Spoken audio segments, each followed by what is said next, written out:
नमस्कार मित्रांनो, the psychology of मनी या टॉपिकवरील आमच्या बुक रिव्ह्यू व्हिडिओमध्ये तुम्हा सर्वांचं स्वागत आहे. वेगवेगळ्या सायकोलॉजिकल माइंडसेटसह पैशाचे मॅनेजमेंट कसे केले जाते यावर एक मनोरंजक विचार. बरं, तुमच्या खिशात जर तुम्हाला अचानक पैसे सापडले तर तुम्हाला कसं वाटेल? आणि ते तुमच्या खिशात आहेत हे तुम्हाला माहीत नव्हतं, तर आपल्या हाती सोनं लागलंय असं वाटेल, हो ना? तर मित्रांनो, हा तुमचा पहिला लेसन आहे.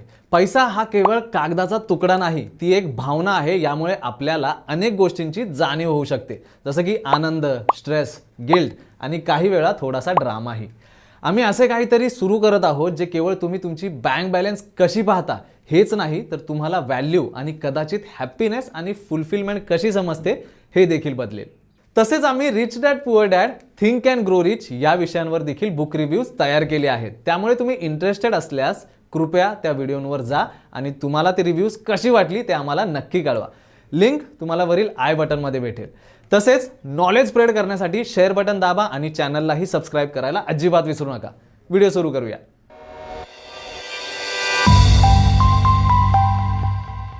तर मग पुस्तकात जाण्यापूर्वी आपण त्यामागील जीनियस व्यक्ती कोण आहेत त्याबद्दल जाणून घेऊया.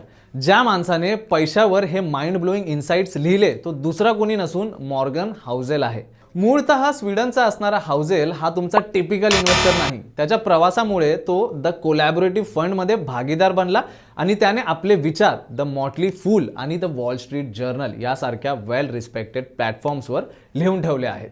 त्याचे शब्द केवळ शक्तिशाली नाहीत, तर त्यांनी त्याला काही मोठे कौतुकही मिळवून दिले आहे. तो the society of American business editors and writers कडून 2 वेळा बेस्ट इन बिझनेस अवॉर्डचा विजेता आहे.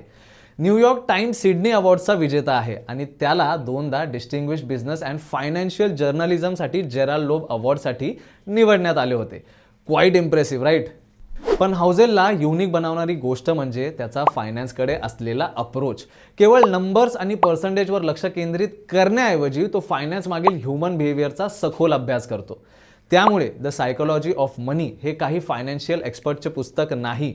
हे अशा माणसाचे विचार आहे ज्याने आपले जीवन नवीन आणि संबंधित दृष्टिकोनातून फायनान्स रिलेटेड कॉम्प्लेक्सिटीज समजून घेण्यासाठी समर्पित केले आहे.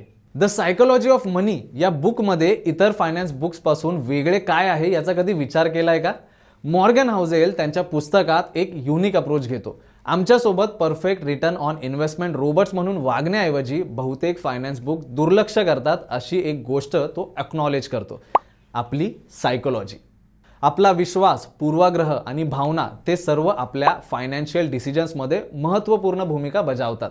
आणि हाउसेल आपल्या पैशाशी असलेल्या या कॉम्प्लेक्स रिलेशनशिपवर प्रकाश टाकण्यास अजिबात घाबरत नाही. आपण नेहमी आपल्या पैशाने राईट कॉल घेतो का? कदाचित नाही. पण द सायकोलॉजी ऑफ मनी या बुकमध्ये सायकोलॉजिकल बारकावे कसे नॅव्हिगेट करावे याबद्दल इन्साइटफुल गायडन्स देते आणि आपल्याला अधिक माहितीपूर्ण आणि स्मार्टर फायनान्शियल डिसिजन्स घेण्यास सक्षम करते. आता महत्त्वाचे मुद्दे बघूया. द सायकोलॉजी ऑफ मनीच्या 18 पॉवर पॅक चॅप्टर्समध्ये सापडलेल्या काही प्रमुख आयडियाचा शोध घेऊया. आम्ही सर्व महत्त्वाचे मुद्दे क्विक आणि इझी टू अंडरस्टँड वेने समजवायचा प्रयत्न करू, जेणेकरून तुम्हाला त्याचा अधिक फायदा घेता येईल. पहिलं आहे द ह्युमन एलिमेंट, इमोशन. जेव्हा आपण पैशाबद्दल बोलतो तेव्हा आपण फक्त नंबर्स किंवा स्प्रेडशीटवर चर्चा करत नाही. पैसा एक स्टोरी आहे, तुमची स्टोरी. हे तुमच्या इमोशन्स, एक्सपिरियन्स, जागतिक दृष्टिकोन, लक आणि रिस्क यांचं संकलन आहे. कधी कधी आपण आपल्या फायनान्शियल स्टोरीमध्ये हिरोची भूमिका करतो. आपल्या सर्व यशाचे श्रेय आपण स्किल आणि हार्डवर्कला देतो आणि जेव्हा गोष्टी चुकतात आपण बॅड लकला विलन म्हणून कास्ट करण्यास तत्पर असतो. पण लक्षात ठेवा, कोणतीही स्टोरी ब्लॅक अँड व्हाईट नसते. आपल्या आवडत्या मूव्हीजप्रमाणे स्टोरीमध्येही एक ट्विस्ट असतो. लेखक म्हणतात लक आणि रिस्क हे दोन्ही रियालिटी आहे. जीवनातील प्रत्येक आउटकम इंडिव्हिज्युअल एफर्ट व्यतिरिक्त इतर शक्तींद्वारे निर्देशित केला जातो.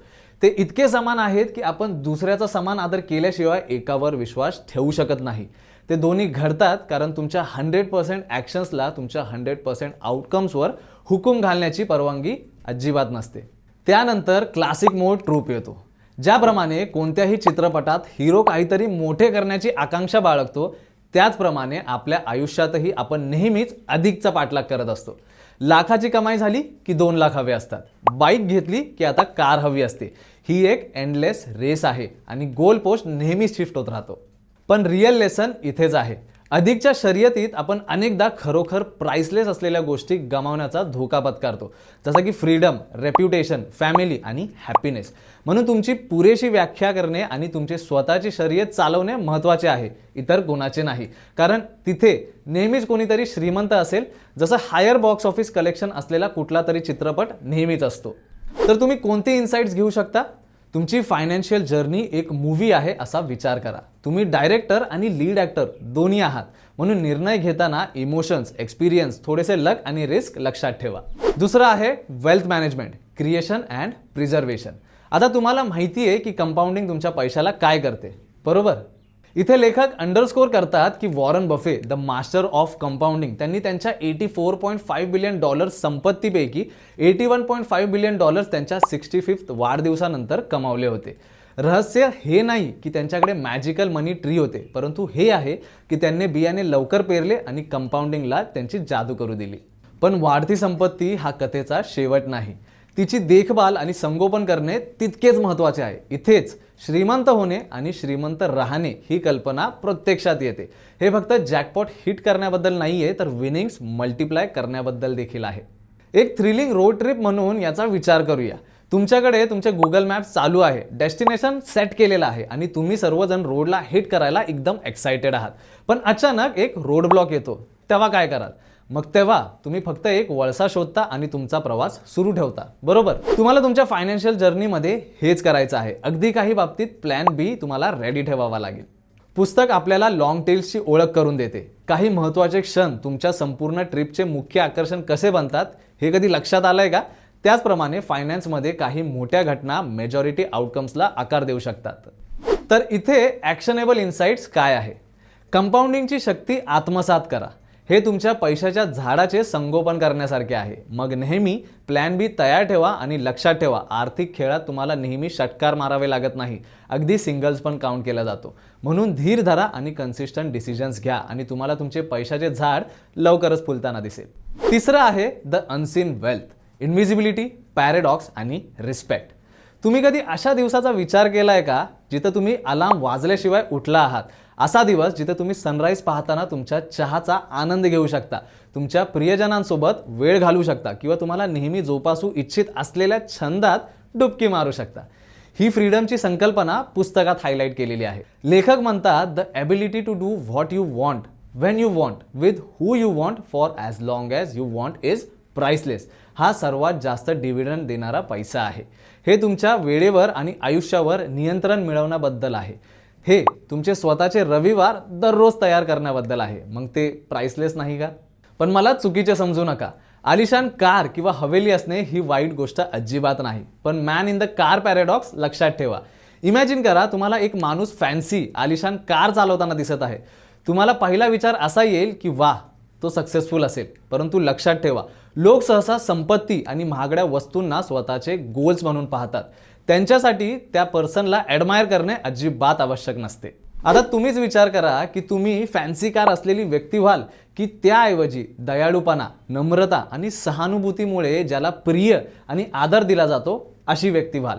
पुस्तक आपल्याला आठवण करून देते की खरी प्रशंसा आपल्या वस्तूंच्या किमतीतून नव्हे, तर एक व्यक्ती म्हणून आपल्या गुणांमुळे होते.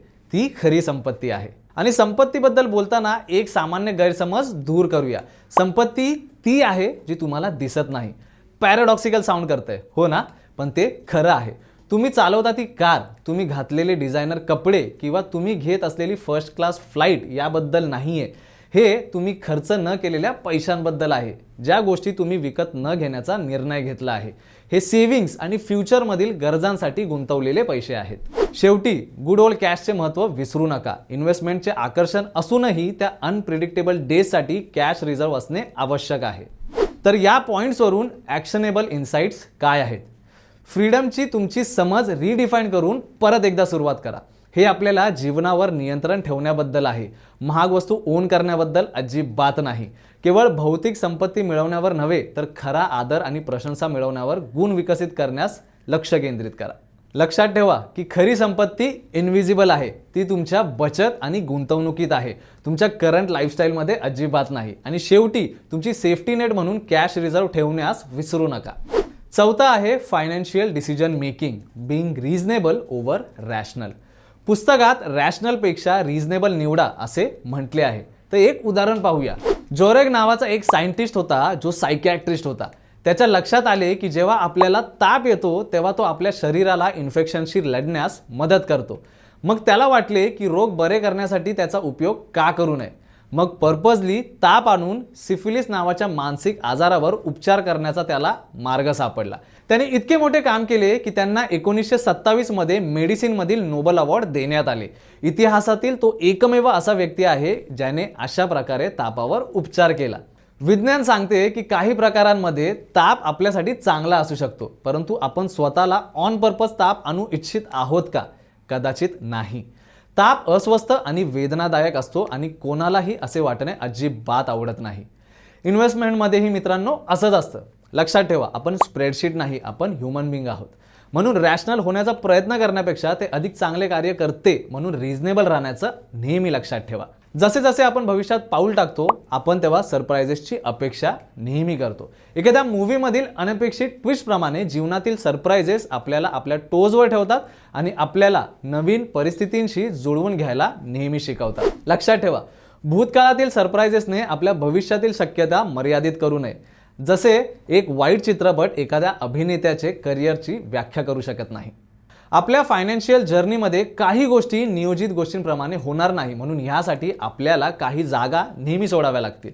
हे आपले सेफ्टी नेट आहे जे आपल्याला बाउन्स बॅक करायला मदत करते जेव्हा गोष्टी आपल्याप्रमाणे चालत नाहीत. यू विल चेंज हे लक्षात ठेवा. तुमची टेस्ट, प्रिफरन्सेस आणि फायनान्शियल गोल्स कालांतराने विकसित होतील. तुमच्या ग्रोथ स्टोरीचा भाग म्हणून हा चेंज नेहमी स्वीकारा. आणि या राईडमध्ये तुमच्या प्रवासाची इतर कोणाशीही तुलना करू नका, कारण इट्स अबाउट यू अँड मी. आपण सर्वजण युनिक स्ट्रॅटेजीसह जीवनात वेगवेगळे खेळ खेळतो. दुसऱ्यांकडून क्यूज घेतल्याने तुमच्यासाठी ते नेहमीच योग्य परिणाम देणार नाही. तर इथे तुमची ॲक्शनेबल इन्साइट्स काय असतील? केवळ थेरॉटिकल रॅशनल डिसिजन्स न घेता रिझनेबल प्रॅक्टिकल डिसिजन्स घेऊन सुरुवात करा. सरप्राइजेस आणि एरर्ससाठी जागा सोडा. आपण कालांतराने बदलत असताना परिस्थिती जुळवून घेण्यास तयार राहा आणि लक्षात ठेवा की प्रत्येक अचीवमेंट ही प्राइस डिमांड करते. अशा प्रकारे आपण व्हिडिओच्या शेवटी आलो आहोत. द सायकोलॉजी ऑफ मनी आपल्याला फक्त नंबर्स आणि चार्टच्या पलीकडे पैसे समजून घेण्यासाठी एक फ्रेश स्टार्ट आणि इन्साइटफुल पर्स्पेक्टिव्ह देते. पैशाशी त्यांचे रिलेशनशिप सुधारू पाहणाऱ्या प्रत्येक व्यक्तीने ही बुक वाचायलाच हवी.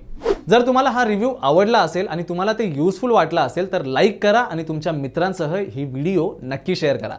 तसेच अधिक बुक रिव्ह्यूज आणि इन्साइट्ससाठी आमच्या चॅनलला सबस्क्राईब करायला अजिबात विसरू नका.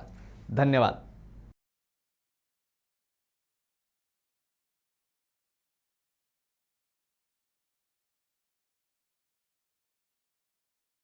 Investment in securities market are subject to market risks. Read all the related documents carefully before investing. Please read the risk disclosure documents carefully before investing in equity shares, derivatives, mutual fund, and or other instruments traded on the stock exchanges.